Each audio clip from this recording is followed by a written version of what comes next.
perkenalkan namaku Putri Basaria Sihombing dengan nomor NIM 121240097. Aku dari kelompok 7 Louis Pasteur. Halo semuanya, perkenalkan nama saya Kelvin Simon Valentinus Manik, NIM 121240020. Saya dari kelompok 7 Louis Pasteur. Halo semuanya, perkenalkan nama aku Aidar Ali dengan NIM 122140225. Aku dari kelompok 7 ingin menjelaskan mengenai materi PFD. Perkenalkan, nama saya Mira Cornelia dengan NIM akhir 90. Assalamualaikum warahmatullahi wabarakatuh. Perkenalkan, nama saya Muhammad Rizky dengan NIM akhir 202 dari kelompok 7. Assalamualaikum warahmatullahi wabarakatuh. Perkenalkan, nama saya Muhammad Fikri Bana Putra Widodo dengan NIM 121240224 asal Sulawesi Selatan. Halo, perkenalkan nama saya Cynthia Newoso dengan NIM akhir 180 asal saya dari Jakarta. Terima kasih. Perkenalkan nama saya Faris Satya Ramadhani Putra dengan NIM 121240181 dari kelompok 7. Assalamualaikum warahmatullahi wabarakatuh dan selamat pagi. Mohon izin perkenalkan diri. Perkenalkan nama saya Rasyanata Muna Aulia, biasa dipanggil Nata dengan NIM 1214142. Asal saya dari Kutai Timur, Kalimantan Timur. Saya dari kelompok 7. Assalamualaikum warahmatullahi wabarakatuh. Perkenalkan nama saya Muhammad Wijdan Fatihah dengan NIM 121240002 dari kelompok 7. Halo semuanya, perkenalkan nama saya Selin Fenomika Situmayang dengan NIM 121240147 dari kelas TKE kelompok 7 Louis Pasteur. Sebelumnya, Assalamualaikum warahmatullahi wabarakatuh. Perkenalkan nama saya Alfisya Bagus Albutausta dengan NIM 121240121 asal dari Klaten. Hai, perkenalkan namaku Novia Damianti Rosyid dengan NIM 121240044 dari kelompok 7. Bismillah, perkenalkan nama saya Muhammad Imam Hanif, biasa dipanggil Imam, dari kelas TKB dengan NIM 1212466 dari kelompok 7 Louis Pasteur. Halo semuanya, perkenalkan nama aku Jevinda Olanda Venda dengan NIM 121240072 dari kelompok 7 kelompok Louis Pasteur.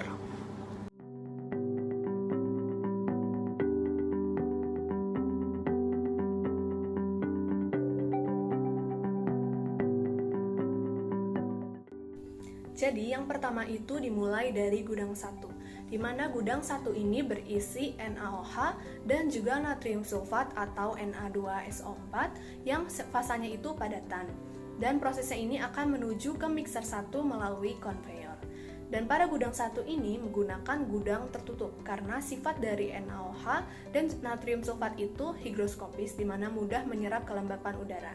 Sehingga kalau misalnya si NaOH ini terpapar udara yang lembab, dia itu akan mudah menyerap air sehingga akan membentuk larutan NaOH. Jadi menggunakan gudang tertutup ini untuk menjaga kualitas dari bahan yang akan digunakan pada proses selanjutnya. Baik, setelah bahan-bahan dikirimkan dari konveyor, bahan-bahan tersebut akan dilanjutkan ke dalam bucket elevator, yaitu proses pemindahan suatu bahan dalam bentuk vertikal. Jadi NaOH dan H2SO4 di sini akan dikirimkan ke atas menggunakan bucket elevator, lalu akan dimasukkan ke dalam hopper. Di dalam hopper ini berguna untuk sebagai wadah penampung bahan-bahan sebelum dimasukkan ke mixer. Selanjutnya bahan-bahan tersebut akan dimasukkan ke mixer. Baiklah, di sini aku mau menjelaskan terkait gudang 2, yang dimana gudang 2 ini memiliki desain yang berbeda daripada gudang 1. Yang dimana gudang 1 didesain tertutup rapat supaya nantinya NaOH padatan ini tidak mudah terkontaminasi atau bereaksi dengan uap air di udara, sehingga terjaga kemurniannya. Dari gudang 2 ini didesain kayak gudang-gudang pada umumnya lah, yang dimana gudang-gudang kan itu terbuka.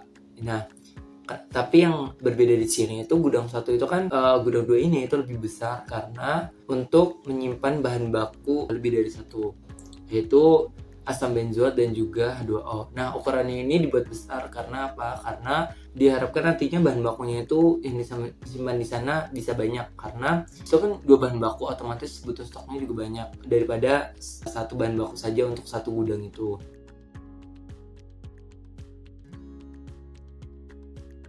Di sini aku mau menjelaskan terkait mixer 1. Jadi mixer 1 ini itu nanti digunakan untuk membuat larutan NaOH. NaOH-nya itu berupa bahan baku yang terdapat pada gudang 1 berupa padatan yang sifatnya higroskopis. Nah, nanti di dalam mixer 1 ini juga menggunakan air dari utilitas dengan kecepatan 16,93 kg per jam dengan tekanan 1 atmosfer dan suhu 30 derajat.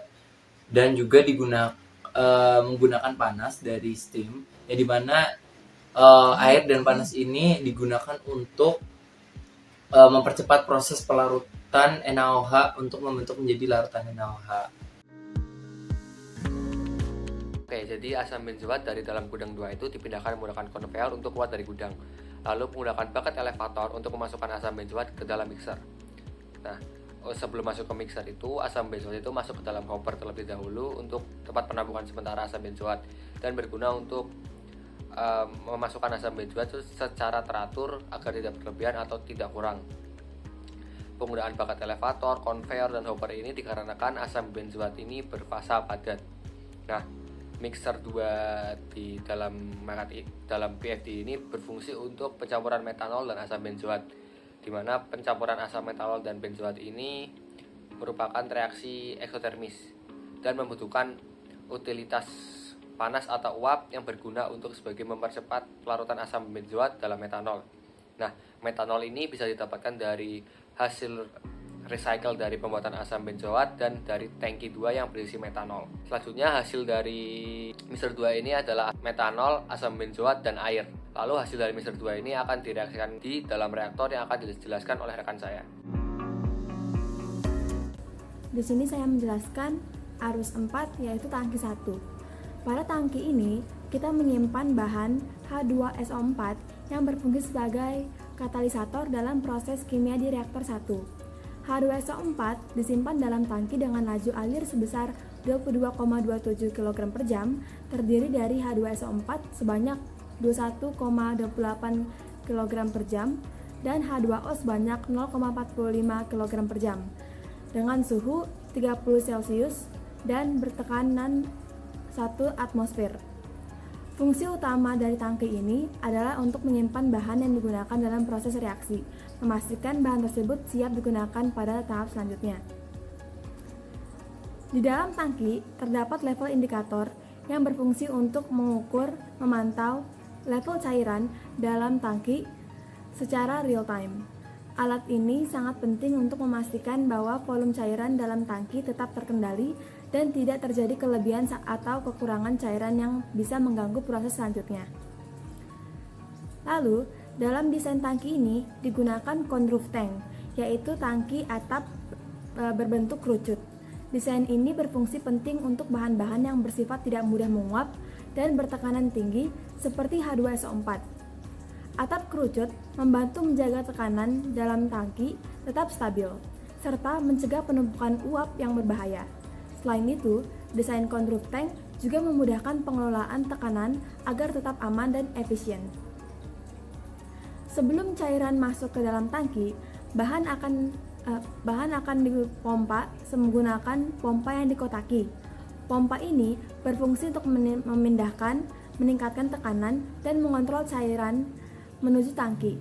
Pompa ini hanya beroperasi ketika diperlukan dalam proses batch, yaitu saat bahan perlu dipindahkan atau diatur volumenya. Setelah selesai, pompa akan dimatikan. Dan setelah tahap setelah tangki yaitu pompa yang tidak dikotaki.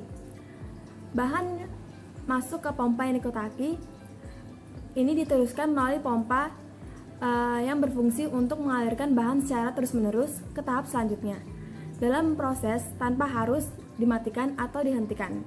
Dengan sistem pompa yang berjalan terus-menerus, bahan dapat diproses secara lebih efisien. Jadi, melalui penjelasan ini, kita dapat memahami bagaimana berbagai komponen seperti tangki, level indikator, desain con-roof tank, dan pompa bekerja sama untuk memastikan kelancaran proses pengolahan. Di sini saya akan menjelaskan bahan nomor 7, yaitu tangki yang digunakan untuk menyimpan metanol. Tangki yang digunakan adalah tangki HTPA atau High Density Polyethylene yang memiliki karakteristik berkekuatan tinggi, yang kedua tahan terhadap karat, yang ketiga tidak akan berefek pada material yang di dalamnya, yang keempat memiliki suhu pemakaian di kisaran 10-60 derajat Celcius, yang kelima itu karakteristik yang baik, yang keenam itu teruji tahan terhadap bahan-bahan kimia, yang terakhir itu yang ketujuh memiliki penyerapan air yang sedikit. Tangki yang kita gunakan memiliki pompa yang mengarah ke tangki yang digunakan untuk menyalurkan bahan ke penyimpan, yaitu tangki tersebut, lalu pompa yang digunakan untuk menyalurkan dari tangki ke reaktor. Jika kita ingin untuk tangki itu lebih aman khususnya dari sinar UV atau panas, kita bisa melindungi tangki tersebut dengan black carbon. Black carbon adalah karbon yang memiliki kemurnian hampir 100%, yang teruji mampu untuk menyerap panas khususnya dari sinar UV lalu disebarkan ke tangki tersebut, yang membuat pemakaian tangki berada di kisaran suhu 80-100 derajat Celcius. Pada bagian ini terdapat dua reaktor, yaitu reaktor 1 dan reaktor 2. Reaktor 1 menerima umpan dari arus 6 yang berasal dari mixer 2 yang terdiri dari asam benzoat, metanol, dan air. Selain itu, reaktor 1 juga menerima asam sulfat pekat yang sedikit mengandung air melalui arus 4. Di dalam reaktor 1 terjadi reaksi kimia dan reaktor ini dihubungkan secara seri dengan reaktor 2. Kedua reaktor merupakan tipe reaktor alir tangki berpengaduk atau LATB dan menggunakan air dingin sebagai utilitas pendingin karena reaksi yang berlangsung secara eksotermis. Arus 7 yaitu aliran keluaran dari reaktor 1 mengandung campuran asam benzoat, metanol, air, asam sulfat, dan metil benzoat yang belum sepenuhnya terbentuk. Arus 8 sebagai keluaran dari reaktor 2 memiliki kandungan metil benzoat yang lebih tinggi. Hal ini menunjukkan bahwa konfigurasi reaktor seri ini bertujuan untuk meningkatkan konversi asam benzoat dan metanol menjadi metil benzoat secara lebih efisien. Hasil keluaran dari reaktor 2, yaitu arus 8, selanjutnya dialirkan ke dalam dekanter 1. Di unit ini terjadi pemisahan dua fasa cair berdasarkan perbedaan densitas, di mana fasa yang lebih berat akan berada di bawah dan fasa yang lebih ringan akan berada di atas. Arus bawah dari dekanter 1 yaitu arus 9 mengandung asam benzoat dan metil benzoat yang akan dipompa menuju tahap selanjutnya yang melibatkan proses penukaran panas, heat exchanger atau PPHE. Sementara itu arus di atas dari dekanter 1 yaitu arus 12 terdiri dari sedikit asam benzoat, metanol, air, asam sulfat, serta sejumlah kecil metil benzoat dan akan dialirkan ke unit netralizer 1 untuk proses netralisasi. Oke, baik. Di sini saya akan menjelaskan proses-proses yang terjadi pada rangkaian alur pada netralizer 01. Nah, netralizer itu adalah sebuah alat yang dipakai di sebuah industri yang berfungsi untuk menetralkan suatu komponen. Nah, pada komponen pada PFD ini yang akan dinetralkan yaitu hasil atas dari dekanter 1 pada proses sebelumnya. Nah, dari hasil atas dekanter ini dihasilkan beberapa komponen bahan yaitu metanol, air, asam sulfat, sedikit asam benzoat dan sedikit metil benzoat. Nah, pada komponen ini terdapat H2SO4 di mana H2SO4 merupakan asam kuat. Nah, dengan adanya asam kuat di proses industri itu akan mengakibatkan korosi pada pipa-pipa proses industri di pabrik tersebut. Oleh karena itu, kita perlu menetralkan pH dari si komponen-komponen tadi. Nah, kita menetralkannya di alat yang yaitu netralizer. Nah, kita perlu menambahkan bahan-bahan yang baru yang kita bisa lihat di PFD ini pada mixer 01. Nah, dari mixer 01 ini akan dihasilkan campuran larutan NaOH dan Na2SO4. Nah, NaOH dan Na2SO4 akan dimasukkan ke dalam si netralizer untuk menetralkan kandungan asam yang ada pada campuran tadi. Nah, pada netralizer itu akan terjadi juga proses reaksi, yaitu reaksi antara asam dan basa, karena dia akan menetralkan pH dari si asam tadi. Nah, akan dihasilkan juga produk yaitu garam. Nah, garam-garam dihasilkan di proses netralizer ini yaitu Na2SO4 dan C6H5CONa. Nah, sementara si H2SO4 dan NaOH yang tadi semuanya akan bereaksi sempurna akan menghasilkan garam-garam yang tadi, sehingga akan dihasilkan pH yang lebih netral. Sekian dari aku, terima kasih. Nah, metanol yang terbentuk di stripper 01 ini akan ke atas untuk didinginkan di dalam kondensor. Nah, di dalam kondensor ini terjadi perubahan fasa yang mulanya fasanya gas berubah menjadi fasa cair. Nah, setelah itu ditampung di dalam akumulator. Nah, dari akumulator 03 ini akan digunakan kembali dalam mixer 02 untuk dicampurkan dengan asam benzoat.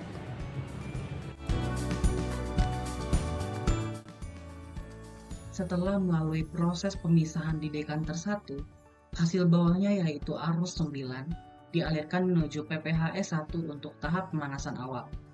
Pemanasan ini tidak langsung dilakukan oleh utilitas, melainkan memanfaatkan panas dari aliran lain yaitu arus 10 untuk meningkatkan efisiensi energi dan menurunkan biaya operasional.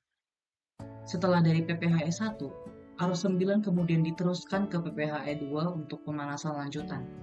Prinsip kerja PPHE 2 serupa, yaitu masih dalam sistem penukar panas antara aliran proses. Penggunaan dua tahap PPHE secara bertahap ini bertujuan agar proses pemanasan terjadi lebih efisien dan tidak menimbulkan kejutan termal yang bisa merusak kualitas senyawa atau sistem perpipaan. Selanjutnya, aliran diteruskan ke heater 1, yang merupakan unit pemanas berbasis utilitas, biasanya menggunakan steam untuk mencapai suhu yang dibutuhkan secara presisi sebelum masuk ke unit destilasi. Dalam hal ini, suhu aliran ditingkatkan dari sekitar 65 derajat Celcius hingga mencapai 213,8 derajat Celcius, yaitu suhu operasional optimal untuk proses pemisahan komponen dalam menara destilasi 1. Baik, di sini saya akan menjelaskan proses yang terjadi pada MD01 atau menara destilasi 1. Menara destilasi 1 ini berupa alat pemisahan dalam suatu pabrik yang berdasarkan pada titik judi suatu larutan. Menara destilasi ini terdapat kolom vertikal yang berbentuk tray yang bertujuan untuk memisahkan senyawa. Pada pabrik ini, menara destilasi berguna untuk memisahkan metil benzoat dari metanol, asam benzoat, dan air. Pada PFD, campuran dari metil benzoat dan asam benzoat berfasa cair ini akan masuk ke dalam menara destilasi yang nantinya akan dipanaskan oleh reboiler hingga fasa dari metil benzoat ini berubah menjadi gas yang nantinya akan dipisahkan dari asam benzoat yang berfasa cair. Pemisahan ini juga dibantu oleh air yang fungsinya untuk membersihkan metil benzoat dari asam benzoat. Menara destilasi ini akan menghasilkan dua hasil yang berupa hasil atas, yaitu 99% metil benzoat dengan 1% asam benzoat, serta hasil bawah yang berupa asam benzoat dan air yang nantinya akan dialihkan ke unit pengolahan lanjutan. Jadi aku mau ngejelasin apa yang udah dijelasin Cindy tadi tentang mineral destilasi. Jadi mineral destilasi itu kan dia ada hasil atas sama hasil bawah. Nah, hasil atasnya itu dia metil benzoat. Jadi karena hasil atasnya itu masih uap, kita perlu kondensor untuk merubah fase dari yang awalnya gas menjadi cair. Lalu dari perubahan fase itu dia masuk ke akumulator. Di akumulator itu dia selanjutnya akan dipompa kembali ke menara destilasi sebagian, lalu sebagian lagi akan diputar lagi ke PPHE yang nanti akan dijelaskan oleh Kavin. Terima kasih. Nah, teman-teman, yang selanjutnya yang akan kita bahas yaitu proses yang terjadi dalam evaporator. Di dalam evaporator ini bahan yang masuk yaitu dari arus nomor 14. Arus nomor 14 ini berasal dari netralizer, proses netralisasi dari asam sulfat yang berasal dari arus nomor 12, asam benzoat, metanol, dan asam sulfat, dan direaksikan dengan arus yang bahan yang berasal dari arus nomor 13 yaitu natrium hidroksida. Yang dinetralkan ini akan berbentuk atau bersifat campuran heterogen, di mana natrium di mana reaksi antara asam sulfat dengan natrium hidroksida tadi membentuk natrium sulfat berbentuk padatan. Oleh karena ini bersifat heterogen, dimasukkanlah untuk diproses di dalam evaporator. Di dalam evaporator ini akan terjadi proses pemisahan di mana akan ada hasil atas berbentuk gas dan hasil bawah berbentuk cairan. Hasil bawah yaitu arus nomor 14, arus nomor 15 yang terdiri dari metil benzoat, natrium benzoat, natrium sulfat, metanol dengan air. Yang kemudian ini akan masuk ke dalam UPL atau unit proses lanjutan. Sementara hasil atas berbentuk cairan, berbentuk gas tadi akan diproses ke dalam akumulator yang terdiri dari campuran metanol dengan air. Pada evaporator terjadi proses pemisahan berdasarkan titik didihnya. Nah, hasil atas dari evaporator ini akan berupa uap metanol dan juga uap air. Kedua bahan tersebut akan diproses dalam kondensor dengan penambahan utilitas berupa air. Selanjutnya, akan terjadi pengubahan fasa dari uap menuju ke cairan. Cairan terbentuk tadi akan menuju ke dalam akumulator sebagai tempat penyimpanan sementara bahan dengan fasa cairan dan juga untuk meningkatkan efisiensi produksi. Jadi pada bagian stripper itu akan dimasukkan larutan berupa metanol yang masih mengandung air, di mana metanol yang masih mengandung air ini didapat dari evaporator. Jadi prinsip kerja dari stripper ini yaitu memisahkan atau mengurangi kadar air yang ada di dalam metanol. Jadi nanti larutan dari metanol itu akan masuk ke dalam stripper dan dipanaskan dengan reboiler, di mana metanol tersebut akan fasenya berubah menjadi gas dan akan terangkat ke atas, sementara si airnya akan turun ke bawah stripper. Sebagian dari air tersebut akan dimasukkan kembali ke reboiler dan dipanaskan kembali, dan sebagian lagi akan masuk ke UPL. Sementara metanol yang sudah berubah dan terpisah dari air dan fasenya menjadi gas, itu akan dialirkan ke dalam akumulator yang akan diubah fasanya untuk proses selanjutnya. Pada tangki 3 itu berfungsi untuk menyimpan produk metil benzoat yang sudah dihasilkan dari destilat menara destilasi. Distilat yang sudah melalui kondensor lalu masuk ke akumulator dan dialirkan ke dalam cooler yang sudah didinginkan akan masuk ke dalam tangki 3 untuk dalam proses penyimpanan. Dalam tangki 3 terdapat level indikator, keran, dan juga pompa. Level indikator berfungsi untuk mengukur sejauh mana atau sebanyak apa produk yang sudah dihasilkan yang akan ditampung di dalam tangki. Keran yang terdapat di atas tangki berfungsi untuk sistem keamanan dalam tangki. Jika tekanan terlalu tinggi, keran akan otomatis terbuka untuk meningkatkan keamanan di dalam tangki. Pompa 15 yang terdapat di tangki berfungsi untuk filling station atau proses lanjutan setelah penyimpanan, sehingga produk yang sudah dihasilkan yaitu metil benzoat dapat didistribusikan lebih lanjut secara langsung melalui pompa tersebut.